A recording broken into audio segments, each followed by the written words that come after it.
Hey, I'm Pat Monahan from the band Train, and you're at Popularity.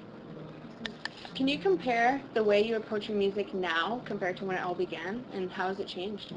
It's probably more like when it began than than it was after we had some hit songs. I think that the more hit songs we had, the more we felt like hit songs were what was going to make us happy, and we forgot about loving the music because that's what when we made our first record, we loved our music, and even when we made the second record, we loved our music. But then when I wrote Drops of Jupiter, it changed everything. And now and then it was like, okay, hit songs are where it's at. And while the band was suffering in other ways, uh, we decided that, well, as long as we're successful, then it's fine. But then it took its toll. But opening the door to, writing with outside people and being, getting the most out of yourself through other people has made a big difference for me. What would you say are some of the key challenges that the band faces during the creative process? I mean, there's so many. It's like, forming the personality of an album is pretty tough. There were 80 songs that we had to listen to, and I have a new manager. We have a new manager, Jonathan Daniel at Crush, and he listened to all those songs, and it was like, man, I think we're most of the way there. You don't need radio songs. You need to finish out the vibe, because it was a very San Francisco record, and he helped us finish that. But finding the personality of an album overall is pretty difficult. Do you find that when you're performing the songs that they evolve and change on their own? Yeah, I think so. Um, you know, a lot of what we do live is different than you'll hear on a record, but other things that we do are what you hear on a record. So it just all depends on the type of song, I guess. But yeah, they definitely change based on how often you play them and how comfortable you are. What would you say is the biggest challenge that the band faces just in general?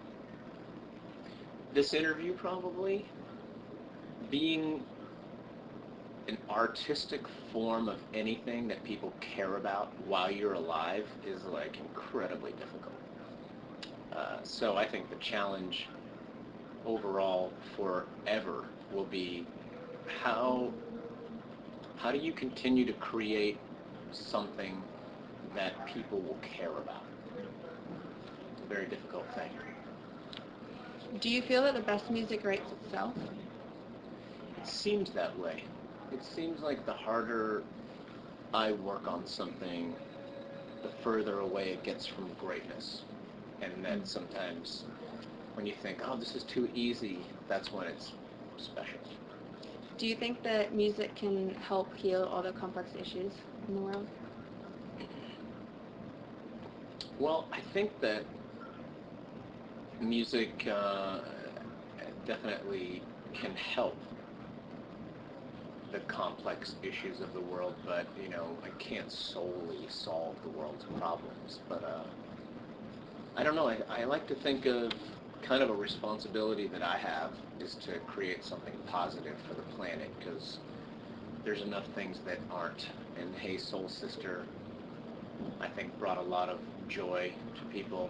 And when you come to a Train show, you see a lot of, several different generations of people that are celebrating music together. So it's bringing different age groups and people together that wouldn't be together without that music. So it's not the problem solver, but it definitely is adding something positive. Like you said, for many your music has kind of like a healing quality to it. How does that feel when people are coming up to you and they're saying, this song helped me and that kind of stuff? How does it feel? Yeah. Well, I mean, it feels like, I don't know, I used to always think when I see people when I see people accept awards or talk about baseball or whatever, and they say, thanks to God that I have the and that's not where I'm at in my life, but I get where they're coming from. Like, I didn't used to. Mm-hmm.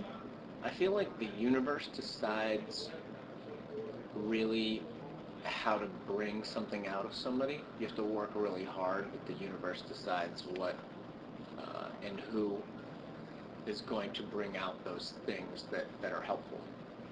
And for some reason, when I'm writing or performing,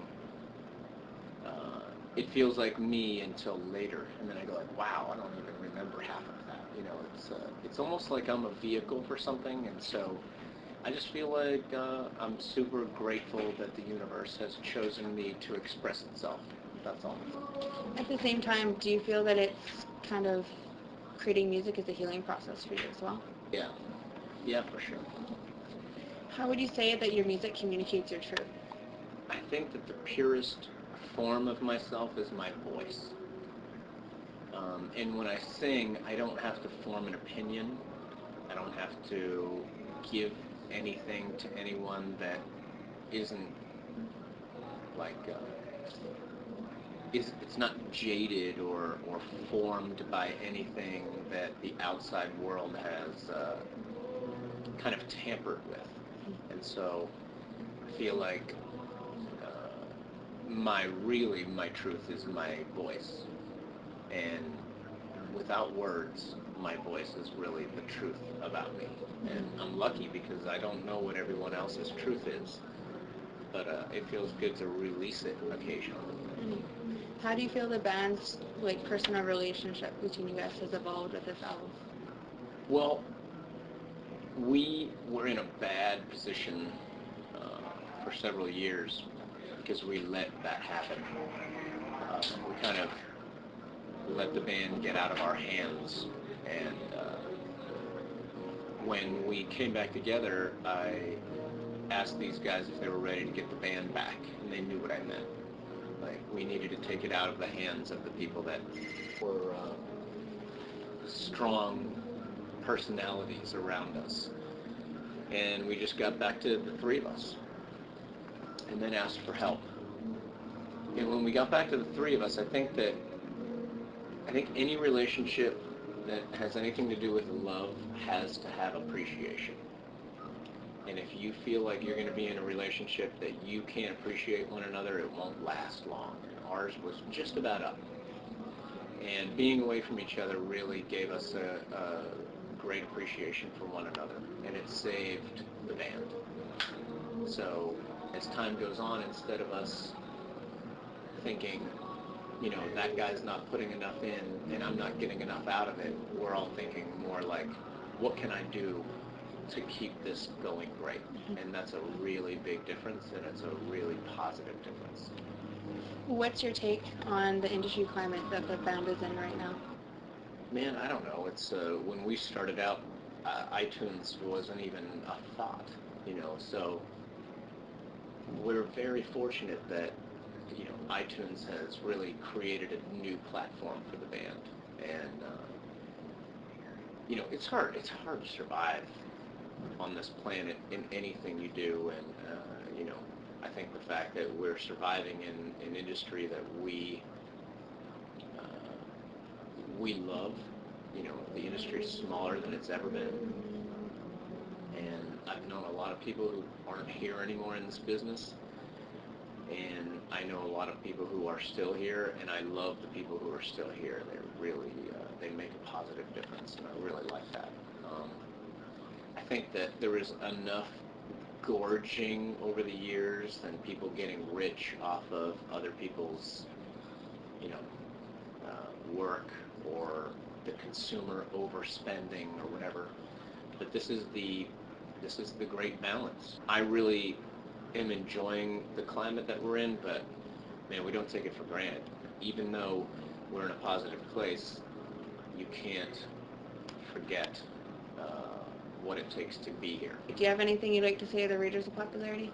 I would like to say that I am awesome, if you did not know that, and that I like people who are awesome, and Popularity magazine is awesome, and I like Popularity.